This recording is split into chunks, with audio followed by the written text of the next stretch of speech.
오늘 아침 가장 뜨거운 뉴스 언박싱.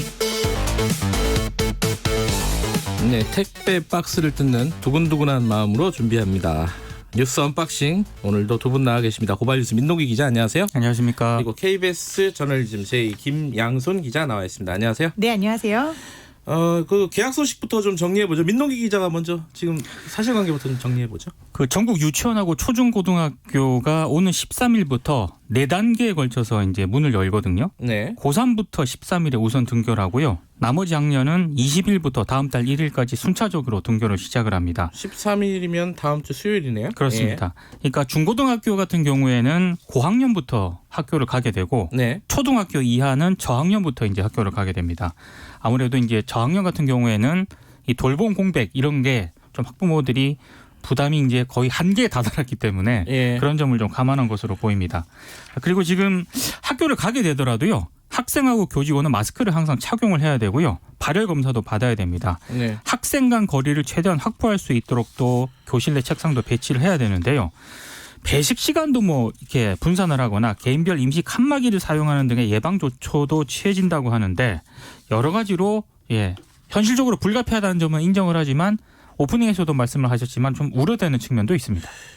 유치원하고 초등학교 1, 2학년은 어떻게 되는 겁니까 지금? 초등학교 1, 2학년이 먼저 가는 거죠? 5, 6학년보다 그죠? 그렇죠. 그렇습니다. 초등학교 1학년이 먼저 가는데 이게 지금 초등학생들 같은 경우에 이학습터라고 온라인 수업을 하고 있잖아요. 네. 근데 이 온라인 수업은 컴퓨터를 혼자 켜고 들어가서 수업을 누르고 들어야 된단 말이죠. 예. 근데 이게 초등학교 1학년, 2학년들 같은 경우에는 일단 컴퓨터 조작도 어렵고 앉아서 동영상이 이제 쌍방향이 아니고 일방향적으로 정보를 전달하는 거잖아요. 네. 여기에 대해서 이게 수업에 효과가 있느냐, 집중하기도 힘들다. 저희 아이도 1학년인데 누워 있습니다. 그래서 집에서 이제 부모들이 정말 이제 더 이상은 안 되겠다라는 생각을 한 게 교육 당국에서도 저학년 먼저 들어와야겠다라는 데 예. 영향을 끼친 걸로 보입니다.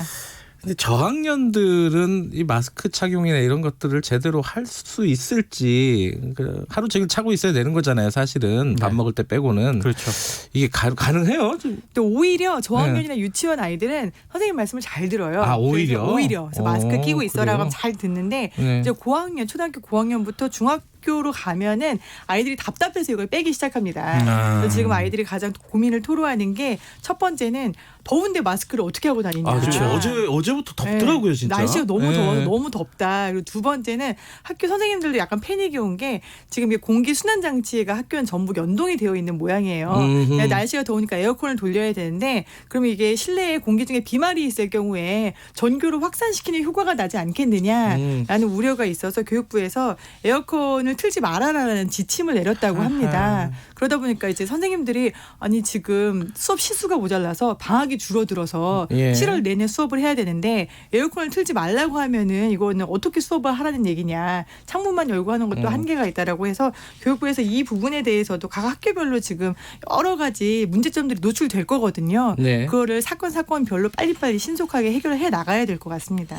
지금 저희들이 브리핑 끝나면은 교육부 차관 연결해가지고 관련 얘기 물어볼 건데 사실 저는 조금 걱정되는 부분이 어제 이재갑 교수 있지 않습니까? 네네. 이재갑 교수가 언론에서 인터뷰한 걸 보니까 방역 당국은 계약을 좀 늦추자는 의견을 지속적으로 얘기를 했는데 그렇죠. 그 의견이 받아들여지지 않았다는 거예요. 그래서 이게 이렇게 결정을 하게 된 배경이 뭔지 대책이 뭔지 좀 꼼꼼하게 물어봐야 될 것 같습니다.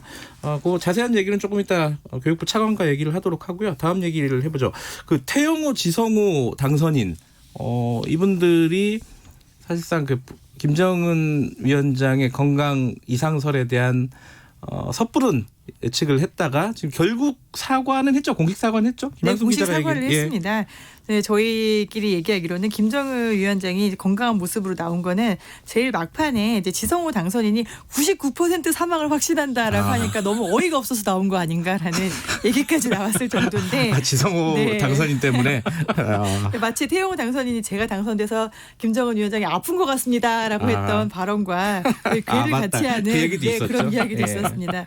네, 이 두 당선인의 너무나 경솔한 발언 그리고 네. 이것을 계속 퍼나른 일부 언론의 대응에 지금 이제 이해찬 대표도 개탄스럽다 이런 일에 대해서는 당이 적극적으로 대응하도록 하겠다라고 이야기를 했고요. 네. 사과는 했지만 이렇게 정보에 대해서 위험성을 인식하지 못하고 무방비로 노출시키고 이걸 확산시키고 거기다가 근거 없는 자신감까지 덧대어져서 말하는 네. 부분에 대해서 이제 앞으로 상임위가 구성이 되지 않습니까? 예. 이제 여당에서는 이 두 명이 우리가 정보를 다루는 상임위, 즉 정보위와 국방위에 가는 부분에 대해서는 좀 조심해야 되지 않겠느냐라는 이야기까지 나오고 있습니다. 그런데 지금 법적으로는 이게 뭘 이거 막을 수 있는 방법이나 그런 건 없잖아요. 근거는 없는 거 아니에요, 이거? 특히 이제 뭐 정보위라든가 국방위, 외교위 여기를 가는 거를 막을 수 있는 방법은 없습니다. 그러니까 네. 국회법에요.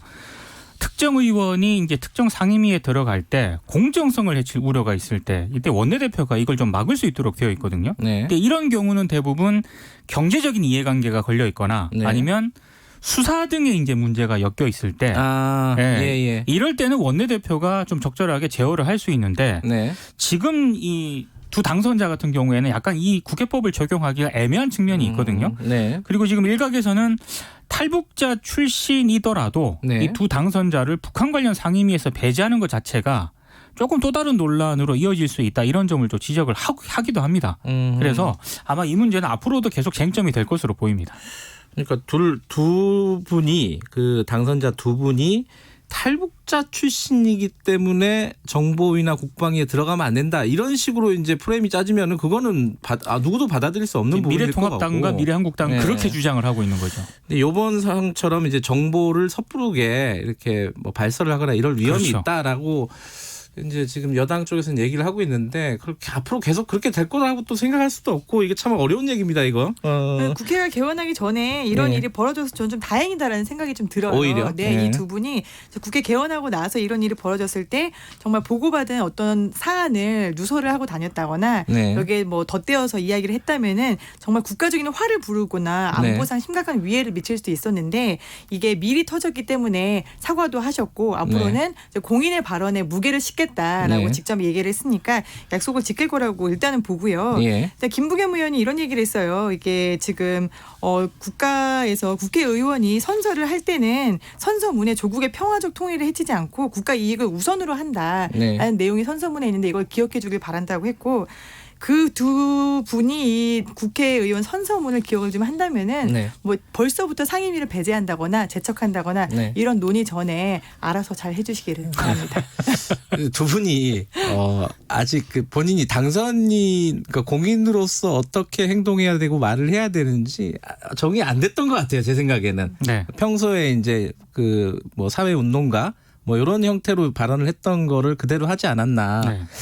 조금 이게 그 국회의원으로서의 무게 네. 뭐 이런 것들을 아마 자각하는 계기가 되지 않을까 싶습니다. 근데 정보위원 선임 이런 거 있지 않습니까? 예. 그러니까 1급 정보를 다루는 그런 네. 상임위. 이 위원 선임에 대해서는 조금 더 명확하게 규정을 만들 필요도 있는 것 같아요. 그게 뭐 해외에서도 그런 규정들이 있다면서요? 그러니까 미국 같은 경우에는 네. 대통령이 상하원 정보위원장 등에게만 네. 정보기관 정보를 제공할 수 있도록 이게 별도 규칙이 있거든요. 네. 독일이나 영국도 정보위원 구성 시 법과 절차적 안전장치를 통해 정보를 통제하고 있습니다. 그러니까 우리처럼 상임위에 뭐 야당이라든가 여당이 뭐 원내대표에 맡긴다거나 이런 식의 어떤 그런 뭐 추상적인 그런 게 아니고요. 네. 굉장히 규정에 따라서 이렇게 위원 선임을 하고 있기 때문에 우리도 조금 더 구체적인 규정을 마련할 필요는 있는 것 같습니다. 원구성 협의를 하면서 이 부분도 좀 얘기가 나오긴 하겠네요. 네.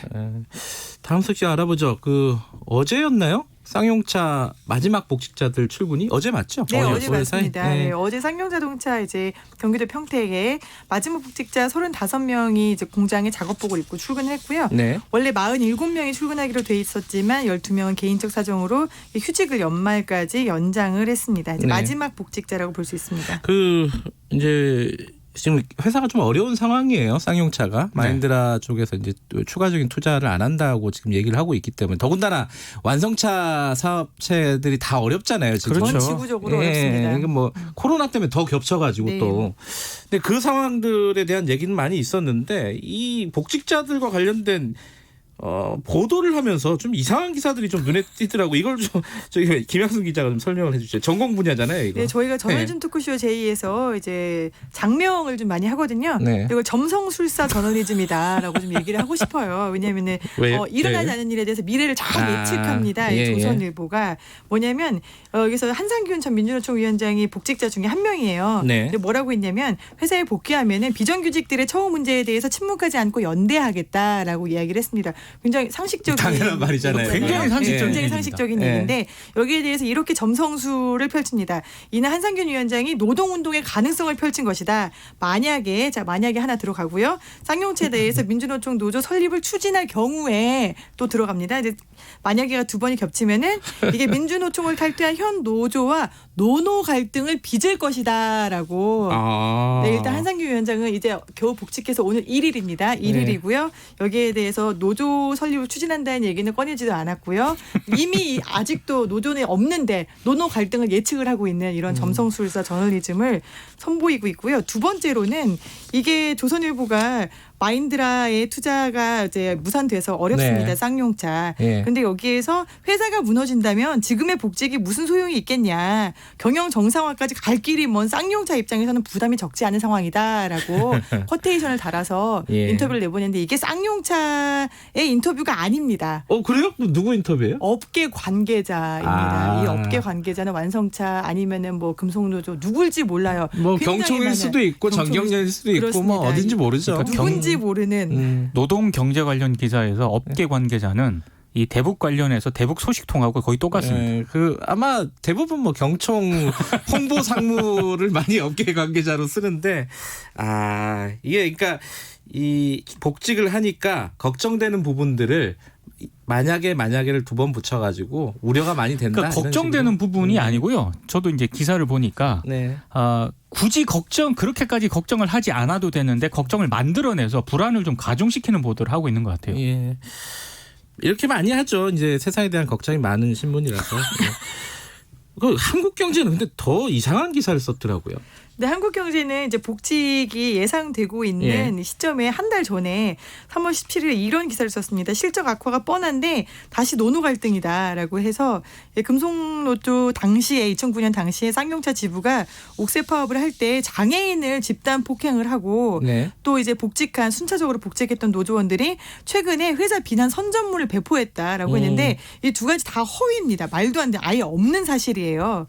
없는 사실을 기사에 아예, 쓴 거예요? 네. 일반 시민이나 장애인을 쌍용차 노조가 폭행한 사실이 없어요. 전혀 없고요. 그다음에 새로 복직한 노조원들이 회사를 비난하는 선전물을 배포한 적이 없어요. 전혀 없습니다. 네. 그래서 여기에 대해서 한국경제가 결국에는 정정 보도를 했습니다. 뭐라고 했냐면 객관적으로 확인된 바가 없어 이를 바로 잡는다라고 네. 이렇게 정정 보도를 했습니다. 복직을 하니까 약간 이제 걱정된다라고 제가 순화해서 표현을 했는데 사실상 조금 이렇게 표현해도 될까요? 좀 저주를 하는 듯한 그런 느낌도 있습니다. 그러니까 2009년 쌍용차 사태가 발생했을 때요. 예. 그때도 경영상의 어려움 이런 것 때문에 정리해고를 정당화한 듯한 네. 보도를 많이 했거든요. 근데 지금 복직을 하고 있는 그 상황에서도 제가 봤을 때 그 기조가 그대로 유지가 되는 것 같습니다. 일관성은 있네요. 네, 자, 여기까지 듣겠습니다. 고맙습니다. 고맙습니다. 오마이뉴스 민동기 기자, KBS의 김양순 기자였습니다. 김경래 최강시사 듣고 계신 지금 시각은 7시 36분입니다. 어린이날 날씨 정보